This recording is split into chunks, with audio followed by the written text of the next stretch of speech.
जो जीवात्मा के अंदर अजर अमर है वो तुम्हारे इस नर शरीर में आ जाएगा। फिर ऐसा नर शरीर धारण करेगा कि मार मार के हलवा मचा देगा। रावण को, मोह को, काम को, क्रोध को, लोभ, कौनों को छोड़ेगा? हाय नहीं। और फिर राम राज पैदा कर देगा, और राम राज करने के बाद में सबका कल्याण करके शरीर सहित और जितने इंद्रियां हैं, देवी देवता हैं, महात्मा हैं, कुटुंब सहित, अवध सहित फिर अपने लोक को ले जाएगा। कल्याण हो गया कि नहीं? हाय। तो ये कोई दूसरे की कहानी है कि तुम्हारी कहानी है? ये बताओ। ये ऐसे चक्करबाजी में फंस गए हो कि बस तुम्हें लाज लागत हुई कि भाई मैं ऐसा बन जाई हूं तो मुझे पाप लाग जाई। ये बीमारी है ना।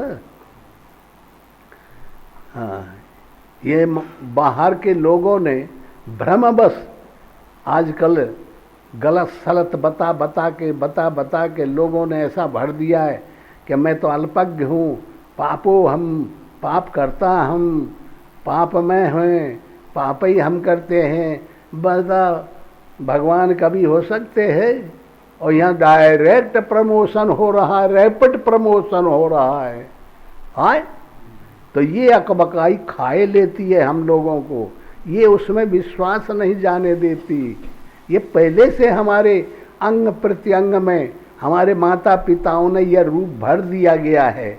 तो ये सुन के और इस पर समर्थ होने में बहुत दिक्कत लगी। अब जब हम ये करें और गुरु की कृपा हो और तुम्हारी साधना में जोर तोड़ से पुरुषार्थ दिखाई पड़े, तब फिर जाके और ये अंदर से चेतना जागृत हो और पात्रता आ जाए, तब टिट फार टाइट जैसे को तैसा मिल जाए, तब फिर समझ में भगवान उठा लें, अनुभूति देते चले, तुमको बताते चले कि देखो मैं यहाँ आ गया हूँ, देखो मैं इस साधन में आ गया हूँ। तब उठ पाता है साधक, वैसे नहीं उठ पाएगा चाहे 1000 मूड का हो जाए। समझ में नहीं आती है बात। हजारों मर्तबा रामायण पढ़े होंगे लेकिन समझ में आई? मोटा सा अर्थ बुद्धि के क्षेत्र की बात है, इतना सरल कर दिए हैं इस बात को, लेकिन समझ में नहीं आता लोगों के, अकल में नहीं आता, बुद्धि काम नहीं करती है। तो इस तरीके से भाई इसमें दिमाग लगाओ, और यही ऐसे उपाय हैं जो इन उपायों को हम अगर ग्रहण कर लेते हैं और 22 नंबर से उन पर जब हम चलने लग जाते हैं तो फिर बाकायदा हमको लाभ होने लगेगा। जैसे एक लड़का स्कूल जाता है तो जानते हो, वो नहीं जानता, गुहार मारता है, जब वही पकड़ के ले जाते हैं, महतारी का चिल्लाता है, रोता है कि मुझे नहीं जरूरत पढ़ने के लिए, लगे आ गई है पढ़ाई में, लेकिन कोई छोड़ता है वही आए रोबत राबत पीटत पाटत सारे का। फिर स्कूल में कोई लगन लग जाती है कि नहीं? फिर पढ़ने लगता है, और फिर जब वो एबल बैकर चार्ली डॉक उल्टा पुल्टी लोग बोलते हैं मास्टर, तो वो क्या नानी मर जाती है कि अरे बाप ये चीज़ तो मुझे कभी याद नहीं होगा, अरे बाप रे ये कहाँ बताते आगे पताल। हाँ, लेकिन कुछ दिन में, साल 2-4 साल में, और फिर वो का मास्टर का बाप हो जाता है, सब बात याद आ जाती है। कितना जबरदस्त मानस के अंदर कोष है, सब समाहित हो जाता है, और वो उनसे ज़्यादा बोलने लगता है। फिर और पढ़ाई आगे किया तो मास्टर का बाप फिर आईएएस लेवल में पीएचडी करने लगता है, फिर इंजीनियर, फिर बड़ा भारी विज्ञानी बन जाता है। समझ में आया? इस प्रकार यह में कोर्स है, भगवान की भक्ति में भी साधना का प्रकरण है। ये में भूमिकाएं हैं, 7 भूमिकाएं हैं, 7 भूमिकाओं को पढ़ना पड़ता है। पहली भूमिका, दूसरी, तीसरी, चौथी, 5वीं, 6वीं, 7वीं पर ज्ञान हो जाता है। तो ये सब कोर्स बना दिए हैं महापुरुष लोग, तो उसका अध्ययन करो, उसको समझो। कमी जहाँ मिले तहाँ अपने को पात्रता लाओ, बनाओ, तो समझ में आएगा। हाँ पढ़ो। असुर मार था पहि सुरन, राखहि निज श्रुति से, जग विस्तारहि विशद जस, राम जन्म कर हेत। वे असुरों को मारकर देवताओं को स्थापित करते हैं, अपने श्वास रूप वेदों की मर्यादा की रक्षा करते हैं और जगत में अपना निर्मल यश फैलाते हैं।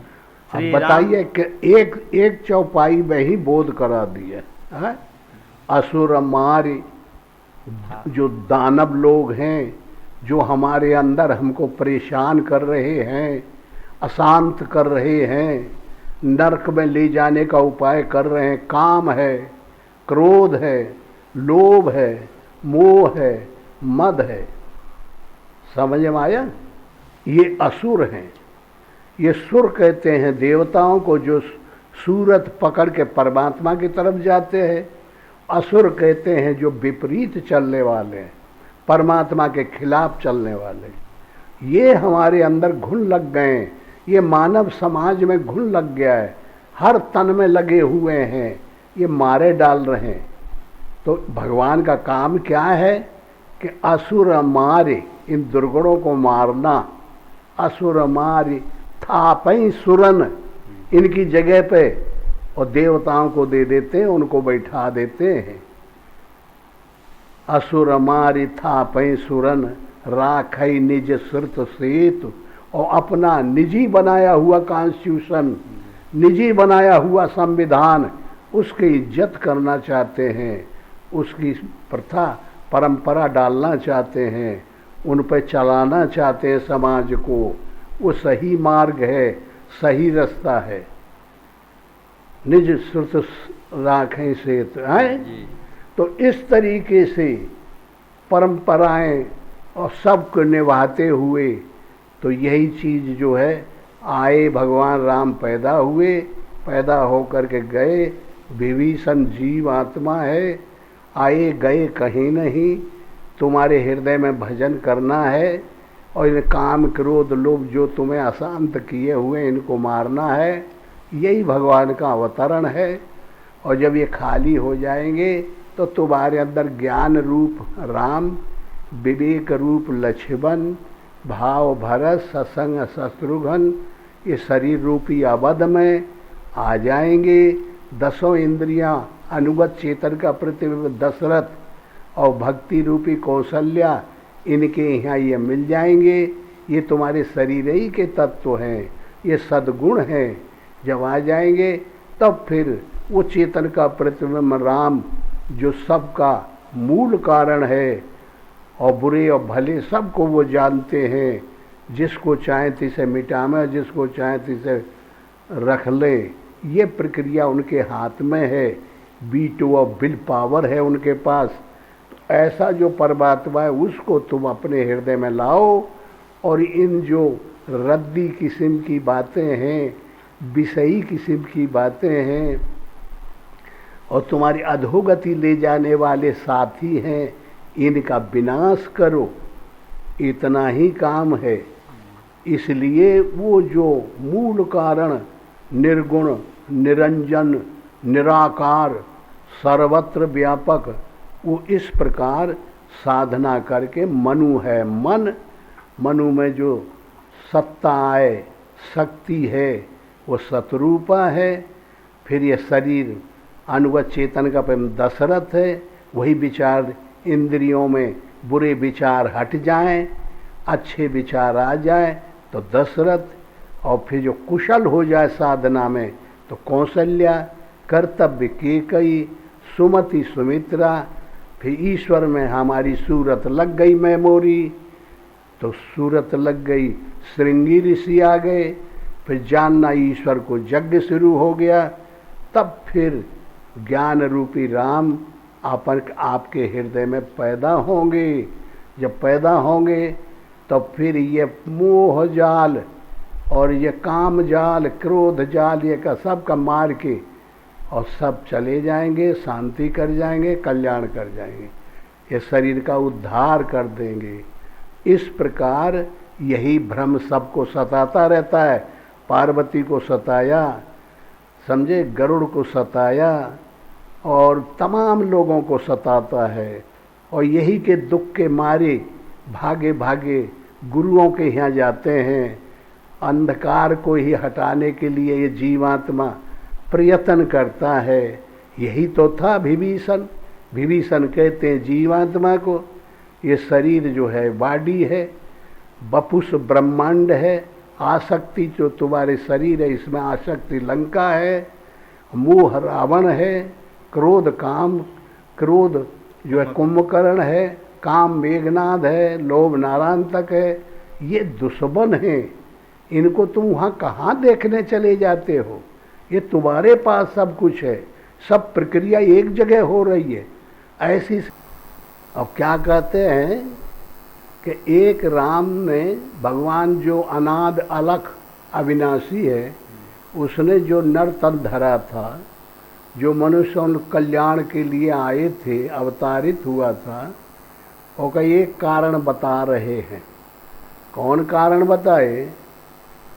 कि जय और विजय द्वारपाल थे हरि के। अब ये बताओ, हरि कोई मकान बना के कहीं है? अब तू लोग यहाँ विश्व का पूरा ज्ञान रखने वाले आदमी हैं। अमेरिका में, रूस में, और कम से कम 150-200 कंट्री हैं ये पृथ्वी की पीठ पे। वहाँ जो भी क्रियाएं हैं, जहाँ भी हैं, कहीं विष्णु भगवान की महल बना है? वहाँ द्वारपाल कोई होम गार्ड है उनके यहाँ? आए यह बताइए। ये अब बताने की विधि तो यही होगी ना कि अलौकिक आएगी कहीं से, जैसे यहाँ चल रहा है चलन, ये बताने का है। विष्णु कहते हैं विश्व अणु स विष्णु। हमारे अंतःकरण में 3 शरीर हैं, एक ही स्थूल 5 तत्व का, एक सूक्ष्म शरीर जिससे ये आवाज़ निकल रही है, ये 17 तत्व से बना है, और ये कारण शरीर इससे भी बारीक है, वो 25 प्रकृतियों से बना हुआ है। तो उस कारण शरीर अनुगत चेतन का प्रतिबिंब विष्णु को कहते हैं, सूक्ष्म शरीर में अनुगत चेतन का प्रतिबिंब ब्रह्मा को कहते हैं, और यह स्थूल अनुगत चेतन का प्रतिबिंब जो 5 तत्व से बना है, इसका जो मालिक है उसको शंकर जी कहते हैं। समझ में आया? ये 3 चेतन के प्रतिबिंब हैं, ये करीब करीब ईश्वर हैं। समझ में आया? इनके पास भी बीटो और विल पावर है, ये भी ईश्वर की क्षमता रखते हैं। और जो तीनों में एक रस है, व्यापक है, जो समझ में नहीं आता, निर्लेप है, निर्वयव है, वो ब्रह्म परमात्मा है। उत्तमा पर्सन उत्तमा परमात्मे की उदाहरण में यो लोक है त्रयमावेश्यम विभर्तव्य ईश्वरः। समझे? वो उत्तम पुरुष, वो तीनों में साम्य अवस्था की अनुभूति अंतर जगत से प्राप्त है, वो है परमात्मा। तो समझ ले, अब वो बना रहे हैं किस विध, कौन तरीके से भगवान संसार में आते हैं, जो दुर्गुणों को खत्म करने के लिए और सद्गुणों को फैलाने के लिए। तो विष्णु भगवान के यहाँ 2 थे द्वारपाल। कौन थे? जय और विजय। जय और विजय। देखिए, ये बताइए, जो परमात्मा है उसके पास क्या क्षमता रहती है? जय और विजय। उसकी जय जयकार होती है और विजय भी होती है। हर वक्त जय जय हो रही है और विशेष ढंग की विजय होती है। कभी अजय कोई नाश होगा ओके यहाँ हाय? तो ये तो सदैव है ना, जहाँ भी कोई है वो जो निर्वयव है, सावयव है, या शरीरधारी तो है नहीं, शरीर में जो अनुगत चेतन का प्रतिबिंब वो समझ में आता है, उसके यहाँ दोनों हैं ये। तो हुआ क्या कि जब पांचों ऋषि आ गए, सनत कुमार वगैरह, ये 5 साल की अवस्था में रहते हैं, आए विष्णु भगवान के हम दर्शन करना चाहते हैं। तो उन्होंने कहा द्वारपालों में कि भाई भगवान शयन कर रहे हैं, आराम कर रहे हैं, जाओ अभी नहीं टाइम है। कह बोला रे तू कैसा आदमी है, भगवान के पास टाइम क्या, वो तो काल अबाधित है, वो देश अबाधित है, समय अबाधित है, उनके यहाँ टाइम नहीं होता। टाइम तो मायाबद्ध लोगों के यहाँ होता है, वो तो अबद्ध है, माया से परे हैं, वो एक रस है, व्यापक है, शुद्ध है, बुद्ध है, अजन्मा, चिंतन, अरूप है, अलग है, अविनाशी है। तुम मूर्ख हो, तुम यहाँ कहाँ आ गए, तुम अपने मालिक को नहीं जानते हो, तुम यहाँ लायक नहीं हो, तुम मूर्ख आदमी हो, जाओ तुम राक्षस हो जाओ। अब भाग के विष्णु उठ के आए द्वार पे कि काय की हल्ला मची पड़ी है ये। आए तो फिर ऋषि लोगों ने नाराज होकर शराब दे दिया। अब वो रोने गाने लगे तो विष्णु भगवान ने सुना, तो विष्णु ने कहा कि भगवान हमको इन्होंने शराब दे दिया। विष्णु से बोले तो उन्होंने कहा कि तुमने बड़ी गलती किया, हमारे यहाँ का नियम है, हम भी ऋषियों का सदैव आदर करते हैं, उनको अपने से ज़्यादा मानते हैं, और तू लोगों ने क्यों नहीं इनकी मान्यता सुनी। ये क्या चाहते थे कि आपके दर्शन के लिए, तो भगवान हमने मना कर दिया क्योंकि आप अंदर थे, क्या कर रहे हैं, कैसे हैं, हम समझ नहीं पाए। और इन्होंने तो कहा कि भाई वो भगवान के यहाँ तो कोई टाइम नहीं होता, हाँ हर समय परमात्मा एक रस रहता है, भूत भविष्य वर्तमान में तीनों काल में अबाधित है परमात्मा, एक रस है परमात्मा। वो में तुम काल का भेद क्यों लगाते हो, समाज भेद क्यों लगाते हो, ऐसा परमात्मा को हम नहीं मानते। हम तो वो परमात्मा को मानते हैं जो काल अबाधित है, समय अबाधित है, और जो काल बाधित लोग हैं वही तो समाज के लोग हैं, माया के बसीभूत हैं। यही तो माया में और भगवान में अंतर है। तो ये कह के आदमी आगे बेवकूफ़ जो नहीं जानते परमात्मा को, ये आपने क्यों यहाँ खड़ा कर लिया। तो विष्णु ने फिर प्रणाम किया, ऋषियों को हाथ जोड़ा, कहा क्षमा करो, ये गलती मेरी है, इन पे दया करो, आपका शराब तो नहीं मिट सकता लेकिन दया करो, गलती मेरी है, मैं इनको नहीं रखना चाहिए कायदा से, जैसा मैं हूँ टिट फार टाइट, जैसा का तैसा ही मेरे दरबारी होना चाहिए। इसलिए क्षमा याचना किया और यह कहा कि अब इनके कृपा यह करो कि मेरी इच्छा से ये सब कुछ हुआ है, समझे, आपकी बुद्धि में मैं ही प्रवेश कर गया था, तब इनको शराब दिलाया गया है, ऐसा प्रकरण वो निकाल देते हैं। और इनकी बुद्धि मैंने ही नष्ट किया है और मुझे ही आना है, ये काम करना था, इसलिए भगवान ऐसा सोच लो। तो महात्माओं को संतुष्ट किए और वो विदा हुए, दर्शन दिए, और फिर इनसे कह दिए कि जाओ तुम राक्षस हो जाओ, और भयावह राक्षस हुए, समझ में आया। फिर उनको जो है फिर वो 3 जन्म लिए। उन्होंने कहा कि 3 जन्म में अगर तुम मुक्त होकर मेरे पास आना चाहते हो तो मेरे विरोधी रहोगे, तुम्हारा जीवन 3 जन्म मेरे दुश्मन बन के जिंदा रहना पड़ेगा, और 6 जन्म अगर लेना चाहते हो तो भगत बन के आ सकते हो। तो कौन जन्म लेना चाहते, 6 जन्म की 3? तो उन्होंने कहा कि नहीं, हम तो भगवान जल्दी आना चाहते हैं, तो 3 ही जन्म ठीक है। तो 3 जन्म में तो बड़ा भारी विरोध करना पड़ेगा, मुझे दिनों रात गाली दो, मेरा विरोध करो, मेरे विरुद्ध में सक्रिय भाग लो, तब वो पहले 1 जन्म हुआ, फिर रावण, ये कुंभकर्ण हुआ, फिर वो दंतवक्र और हुआ, ये हुए ना, हाँ, तब जाके उनका कल्याण हुआ। एक तो कारण यह, तो ये जो है यही अंतःकरण की बात है, समझ में आया।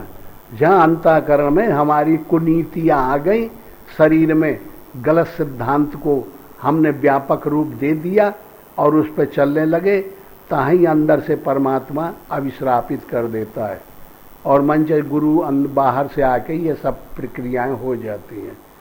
तब फिर जो है आए तो कहे तो एक जन्म इसलिए कि वो जो नारद जी थे, मालूम है नारद का श्राप था, और नारद का श्राप बगैर भोगे पिंड छूटेगा।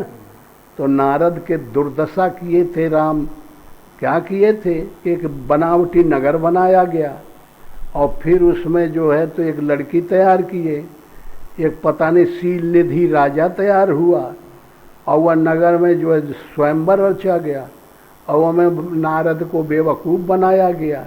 ये सब परमात्मा की तो वो माया ही है, माया में भी भगवान है और गैर माया में भी भगवान है। ये बड़ी बीमारी है, ये बगैर उनकी इच्छा से कोई कभी कुछ हो नहीं सकता, ये हमेशा की बात है। तो देखिए नारद जी को बांदर का रूप दे करके नाराज कर दिए और झट गए और वो लड़की को अपने ब्याह के स्वयंवर में और लेके चले आए। तो नारद को जब ये पता चला तो आगी बबूला हो गए और कहे कर यह विष्णु बेईमान, ये देखो राक्षस और देवता तो अमृत निकाले तो वही ले लिए और वहाँ से वो के ले लिए या लक्ष्मी का है लक्ष्मी ले ली। लक्ष्मी को ले लिए समुद्र से और अच्छी अच्छी चीज़ जगह जगह ले लेता है और यह महाबेईमान है और मैं अभी आ गया, अच्छा बाइन दीना है, मैं इसको नष्ट करता हूँ। तो आते ही शराब दे दिए कि जा एक लड़की के पीछे जब मेरी हालत ऐसे किया तो तेरी दुर्दशाएं हो जाएंगी।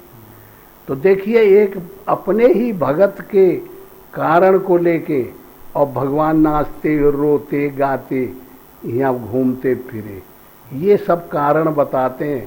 तो शंकर जी पार्वती से कहते हैं कि ये कारण सब अध्यात्म है, दूसरा हो नहीं सकता। अनेक प्रकार के अवतरण हुए हैं, अनेक प्रकार के भगवान के भक्त हैं, अनेक प्रकार के भजन करके उनको कृतार्थ करते हैं और फिर उनका उद्धार करते हैं अपनी लीला करके। और वो लीला में जो जो हरकत होती है वो नाम और रूप और लीला और उनका गुण गा गा के समाज सात्विक के विचारों को धारण करते हैं, कल्याण होता है और उनको गा गा करके भगवान को भवतर जाते हैं। ये आया है ना। तो इसी प्रकार ये एक ठे प्रसंग शुरू किए। हाँ बताओ। अच्छा हो गया टाइम तो। हाँ ओम श्री सद्गुरुदेव भगवान की जय। ओ